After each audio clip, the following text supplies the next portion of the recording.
J'ai envie de faire l'amour avec toi. Hello, my name is Olivia Cornevin.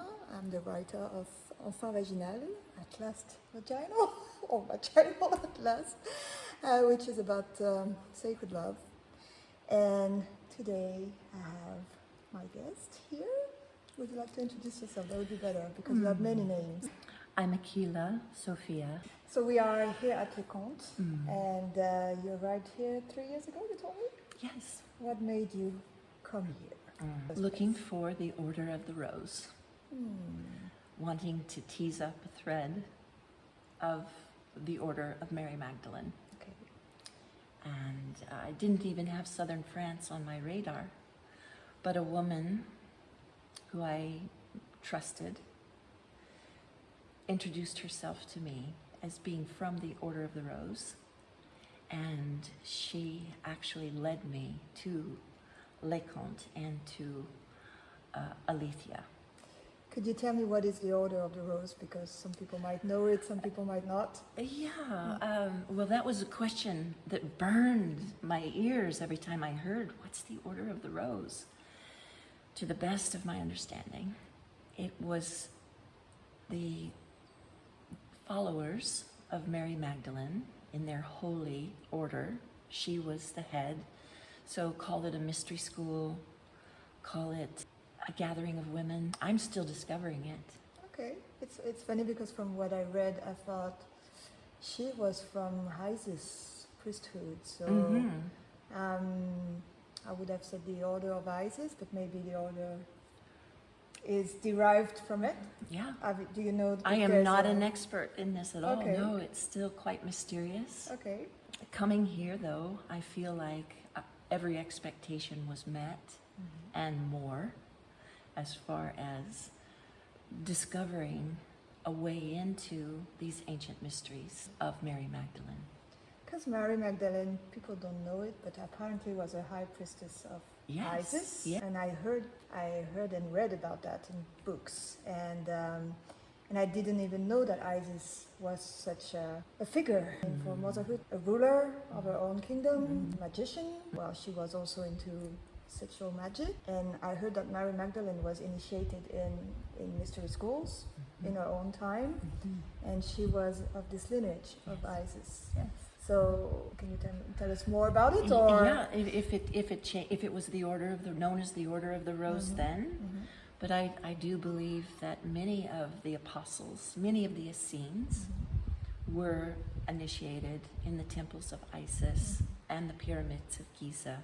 That there was a strong connection in their training, in their rites of passage to be the seeders of unity consciousness, Christ consciousness in the earth and in humanity. And I do believe that Mother Mary was also a mentor for Mary Magdalene and following in the same tradition. because there were all Essenes at the time. I mean, Mary Magdalene, Jesus, the whole family. And I'm not surprised that you're here, because for me, the Cathars or les Parfaits are directly derived from the Essenes. They have the same way of seeing life. I wish I had this paper with a Cathar prayer that was found in Germany.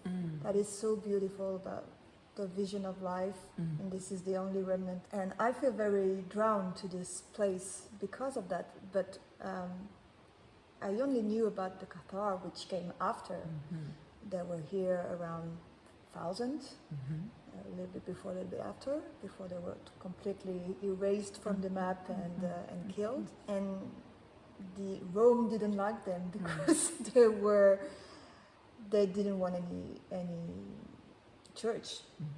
They had their own relationship, direct relationship, and that's what I like about sacred relationships as well. It's that you have a direct union with whatever is up there. What was because Mary Magdalene was there as well, right, in this place. Do you feel her presence here? Oh, yes, definitely. Especially with Montségur. Yeah. And having some veils pulled back about the ancient history of the sacred mountain, it was initially a solar temple. Oh, was it? Okay. Established by maybe the Druids. Maybe it went back even further to Atlantis. It's hard to know how long ago it was actually established as a beacon of light for the world. There are many solar temples around, but this one set the standard for the other solar temples and connected and communicated with them. So it feels right to me that when Mary Magdalene was miraculously guided to Gaul, southern France, in a boat without rudders, oars, or sail, that it was predestined that she would land at Sainte Marie de la Mer, and that her entourage, which included a few of Jesus' followers, were led to different locations, and there were already established Essene communities, Mount Bucra, and maybe some other places in this region. So I know from Rennes-le-Château, on a clear day, you can barely make out the Pog. What is the Pog? That's the monument, the geographical formation that the chateau sits on top of. And that she would have seen this solar temple energy and been drawn to the unity consciousness, which would be supportive of their message. I really feel the message of Jesus is largely misunderstood. It's been hijacked, derailed, deflated, a lot of omissions, especially around the women and their spiritual authority and their equality with the men. And the Cathars, they would have come here with their same rites, sacraments, with their same message, and it flourished in Occitania. Yeah. And I think it flourished because there was already this presence over there, and maybe even this rites, this way of seeing life from the Essenians passed through the Parfait and didn't actually get extinct at the time. Maybe it was underground, but already I think the mystery schools were already underground, because during the time of Jesus it seemed that they weren't that open. Even the Essenians were a category apart from the other Jewish people of the time, and they were living on their own, in their own ground, and self-sufficient, so that they didn't have to rely on others, on the exterior world, from what I understood. And what interests me is that you told me you wanted to do a mystery school here, and Aletheïa told me the name earlier. What was it again? The Holy Oratory of Wisdom. The Holy Oratory of Wisdom. Okay. A place from which to speak. Isn't it the Oratory of Holy Wisdom? The Oratory of Holy Wisdom. Yeah, that's the one she told me. Yes. Yeah. Which is just, it's a place from which to speak the wisdom of Sophia, which of course Mary Magdalene embodied, as Yeshua embodied the Christ. So many figures throughout all times have been able to hold the frequency of these otherworldly superpowers, but only to show us what we're capable of. Yeah. Not that they are special and to be put above, but to say, no, I'm human and you're human and we can all do this. Yeah, and so you're about to train women, maybe men, into this order, or what is the plan about this mystery school? Well, it's there's rarely ever a plan. And not even a schedule most time. There's just a loose orientation aimed at what we perceive, what we sense wants to happen here, that we can support. Because the land, the Pyrenees, the trees, the waters, the airs, the rocks, they are the true teachers of this mystery school. And we happen to be situated in a very favorable location to receive this overlighting of Montségur, the solar temple. All of that energy still exists, and the more we acknowledge it, the more it can emanate. The more we can acknowledge it, the more it can emanate. And the fact that this place on the surface looks like an interesting B&B, and many people come here just to have a holiday, or they're en route, or we get a lot of pilgrims that want to go to Montségur, and because of the location again. So it's a beautiful crossroads of people. Some just magnetically get pulled in. Others know they're here because they want to remember the Cathars, the Templars. They want to rediscover the divine feminine and all that she holds in that wisdom to stand alongside the Christ. There's a mingling now. It's not hidden. You know, the mystery schools, the occult, had to be underground for protection against the forces that wanted to control the narrative, the religious narrative, and the church coffers, no doubt. They didn't want any funds siphoning off to rogue religions. And I was thinking, because we're talking about the divine feminine, what is it to you? It's a half of my incarnation, half of my deity that I'm just getting familiar with and have overcome initial feelings of anger when I realized, of course it would be this way. And why have we been cut off from all things feminine? The earth, you know, dominate the earth, dominate women. Women are submissive, they're to be quiet, seen but not heard, no leadership, or otherwise they're labeled, demonized, right? So it's not that we're trying to elevate women above the man. It's we have to speak more about her just to acknowledge that she exists, and then to bring her into that seat of balanced union with the masculine. And it's the same with our bodies. We've so let our mind, the masculine aspects of our being, override our heart, override our bodies.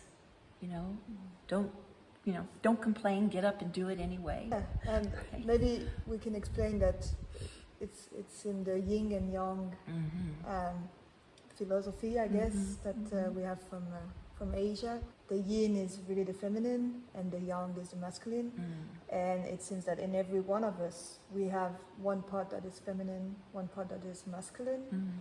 And even in sacred union, normally when you really go transcendental, I would say, is when both are half, really. And you manage to unite when you're with your partner, both your feminine and masculine side inside of you, but also your partner does. And both of them, that makes a magnetical connection, and that's when this transcendental state can occur. But here, in this place, well, we spent a week actually working on this divine feminine. In the beginning of this work, you and Aletheïa said that we lost something along the way as women. We lost maybe this divine feminine, and we trying to grasp what it is and how to get it back here in this world. Would you tell us more about, try to explain what you're doing here and how you managed to get this divine feminine back in this world? If it's explainable I think she's coming. I think she's coming, and we're just responding. Yeah. I think she's here already, Okay. in a big way, in a stronger presence, maybe. And we're just finding a voice to represent her being here. I know the Cathars and the Essenes had a great respect for nature. And if you look at nature as a model, you see absolutely everything comes from the masculine and feminine. And so why wouldn't it be that way throughout the entire universe? That it has to be a mother and a father to co-create, procreate life. I have with me 1, 2, 3 girls coming from first Australia. Hi, my name is Sarah. Hello, I'm Olivia. I'm coming from the States. And Aama, I'm coming from the States as well. So first, I wanted to have a little bit of an introduction about what's your relation to sacred love and how did you get into that? I am a Tantra masseuse. Or you could call me an intimacy coach, or you could call me a sacred prostitute if you want, but I don't really like that. I first got into Tantra about 3 years ago during lockdown. I started working for a woman as a personal assistant who was a massive Tantra practitioner, quite famous. I expressed interest in it, and she took me under her wing and started teaching me Néo-tantra, which is very... Can you explain what it is? Well, Néo-tantra is mostly focused on the sexual aspect, because Tantra can be anything. It is supposed to be a way of life, but this one is concentrated on Néo-tantra, and it's more infused with Western psychology and also neurology. And what parts of the brain light up when you do certain meditations, or when you go into a tantric state, or when you have a kundalini awakening. Her style of Tantra was very therapy-based, and we'd ask a lot of questions to sort of open people up and get insights into their blockages in their body, and then use old principles to wake up your kundalini and move those blockages through your body. But it was a sort of a fast-track way to do it. You could ask somebody about their pain in their body and where that exists, and if it's in your lower back, that can be a connection to your culture, or that can be an issue within your family. And I remember we were working on this one guy, and he had this slip disc in his back, and it was on his left side, and we were asking him about his family, and he just left his family that were in a cult. So we managed to sort of open him up through questions and through diagnostics, and then kind of move the energy through him. It's really convoluted and really difficult, but the way that I like to do it now is less therapy based. It's less intense. It's more just about people coming in and having an intimate experience that's holistic, that starts with the basics, like eye gazing and looking into somebody who you're about to do something intimate with. And it's about showing somebody full attention and presence, which in itself can be very healing. And then if I see a client a few times, then we can move into more specific kind of things. Like I have clients that come to me that have impotence, or they have erectile dysfunction, and I try to talk to them about their relationship to sex. So, fun fact, most men can only last up to 3 minutes, and that's due to the fact that when they first were introduced to masturbation, it was something done in secret, and it was something that was shameful, so it had to be done quickly. So a lot of men suffer now with this erectile dysfunction or premature ejaculation, because they've trained their brain to relate sex to ejaculation. So you can use Tantra as a way to kind of remove the connection between ejaculation and pleasure. So you can teach men to kind of last longer by coming out of their head and into their body, which is embodiment practices and not just Tantra things. I'm going to let Olivia. Olivia is much younger, and I'd like to know what she knows about sacred relationships and Kundalini and whatever comes to you. As already stated, I have quite a bit of life to live, but from what I've discovered through yoga, and really what I kind of want to talk about is what I'm discovering, how Tantra, from the limited understanding that I have of it, what I know of Tantra is really the lifestyle, and I'm just discovering the power of the sexual element and the sexuality element of it, because I feel like that was something I was afraid of for a long time, and I was always so curious about, but didn't really know where to begin in a safe way and in a safe environment. And I think it's been very corrupted, and because of the kind of stories of many women that I respect have gone through experiences that weren't necessarily in alignment or very safe, especially for women, obviously.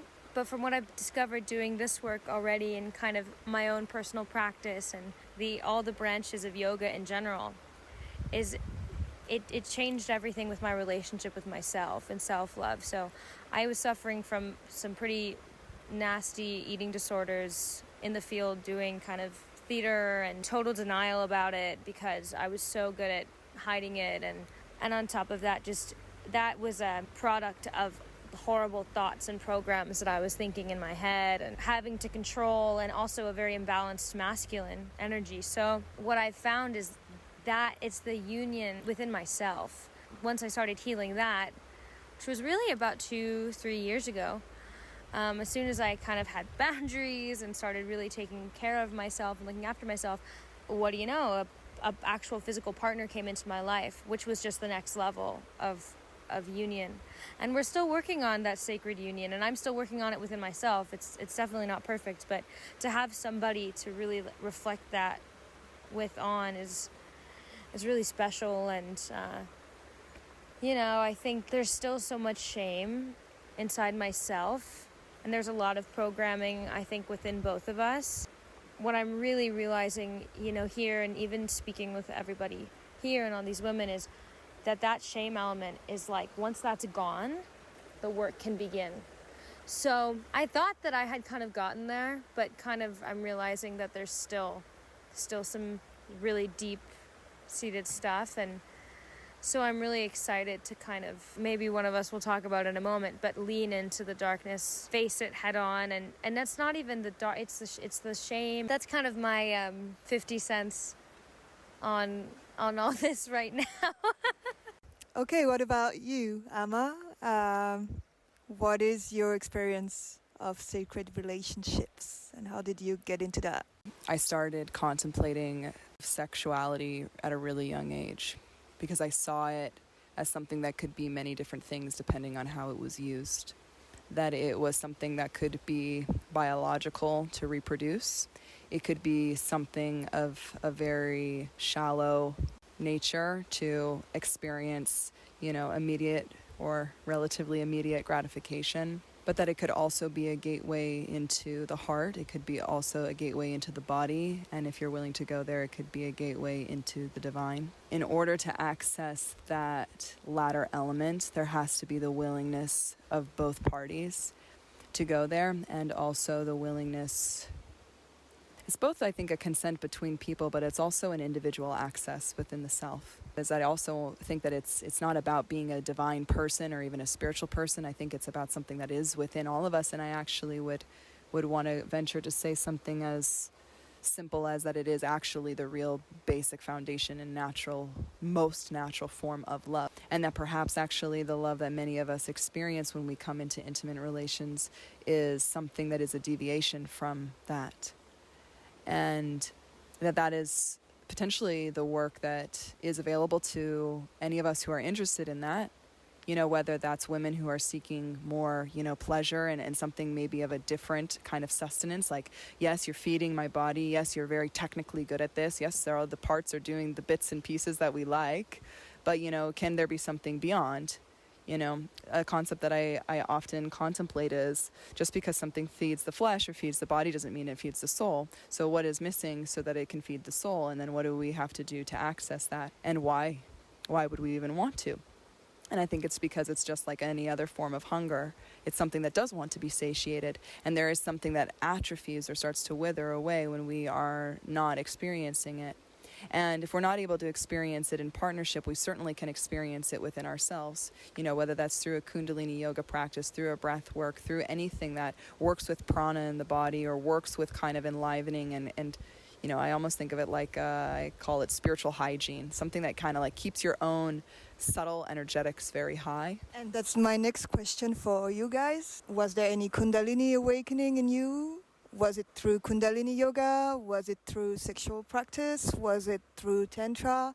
I need to know the nitty-gritty of how it happened for you, if you want to share. As long as I can remember, I've had this really intense longing to know about the secrets of the feminine and the secrets of like temple women. There's the temples in Greece. Who use sacred sexuality as a healing modality. But I felt so drawn to it, but I didn't understand why. I thought maybe it was just the imagery. But and my first experience with sex being something really incredible and a modality to reach a certain state of consciousness. It happened with my boyfriend when I was 17, and it happened by a complete accident, and I don't think he really went there, but I did. I really, really went there, and it was just through when you're doing the circular breath between two people, so when you're inhaling, they're exhaling, and when they're inhaling, you're exhaling, and it just happened so succinctly. And then that took me into my body and then out of my body, and then I was just like, what the hell is that? And then I tried to recreate it, but I was doing it the wrong way. I was inhaling while they were inhaling. I just didn't, and I gave up. And then it all kind of fell into place when I met that woman, the woman who taught me, who was a Tantra practitioner, and I asked her to teach me, and then she said, yeah, that's the circular breath. And I was like, oh, okay, I've got to get back there. I have to be able to get back there. Yeah, and then I had my own sort of Kundalini awakening when I went to a retreat and I received a yoni massage. And I didn't believe in yoni massages. I certainly do now. I had a full awakening. I could feel the energy moving through me. I burst into like insane laughter that was kind of embarrassing because it was in the middle of temple and there were other women in the room also getting yoni massages, and they were moaning and crying and being very like reverent about it, but I was cackling like a witch and I couldn't stop, and I was like, okay, so this is something else. And then since then I've just been on a real path to keep exploring this energy, keep exploring this work. I also have always been really interested in kind of the temple arts and sexuality. I was always a very, sexual kind of being. I was also in theater, so I do feel there's a link between the two. And there was a lot of the roles that I would play sexuality was always coming up in the roles that I was playing, and that power dynamic and how it can be healing and destructive and all of those things. And so my kind of path into spirituality in that world, I've always been very interested in mythology and always have kind of had my own spiritual practice. Even as a kid, we all probably have experiences that, lend to that. And then as I got older, I really had my roots in a Buddhist temple.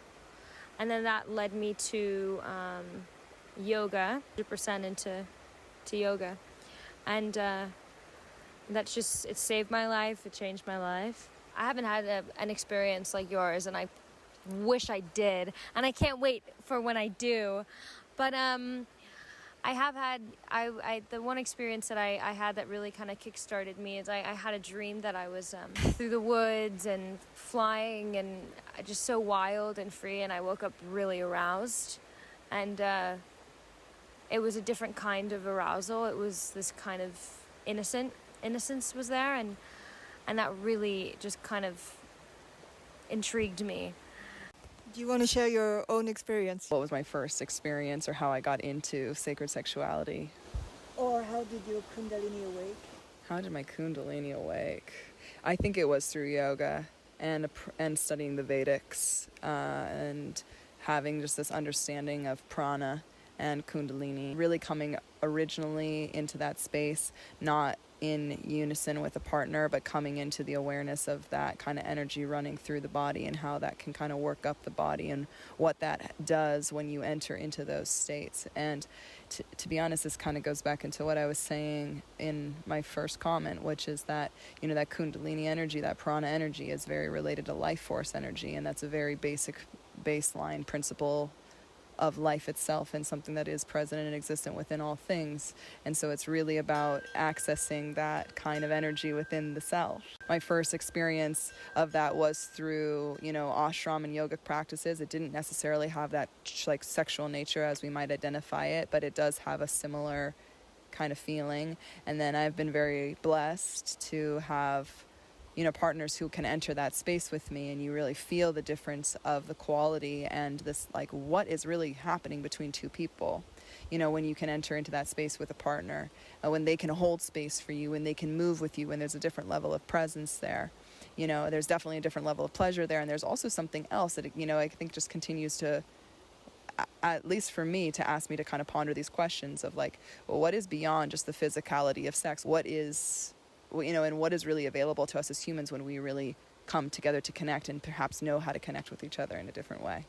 J'ai envie de faire l'amour avec toi. J'ai envie qu'on danse cette danse-là.